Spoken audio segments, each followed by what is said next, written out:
Curry ఏమో చిన్న bowl, దాంట్లో సగం కూడా లేదు. అంటే కర్రీ తక్కువ ఇచ్చాడు. అంటే అందుకే బడ్జెట్ 300 అయితే పర్ఫెక్ట్గా ఉండేది. నేనే తోటిగా అసలు మొగలాయి బిర్యానీ తిన్నా, ఫస్ట్ టైం తింటున్నాను నేను కూడా. ఎట్లా ఉంటే టేస్ట్ చేస్తాను.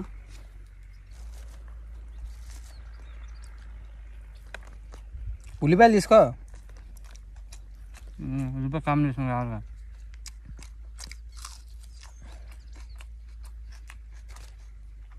సేమ్ మనకు చికెన్ తిన్నట్టే ఉంది. కొత్తగా నాకైతే అసలు మార్పు కనిపించట్లేదు.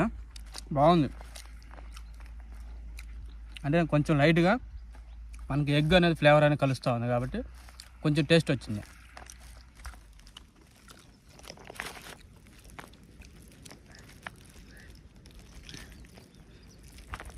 బోన్లెస్ అయితే బాగోదు, బోన్స్ కాబట్టి బాగుంది మనకి తినడానికి కూడా.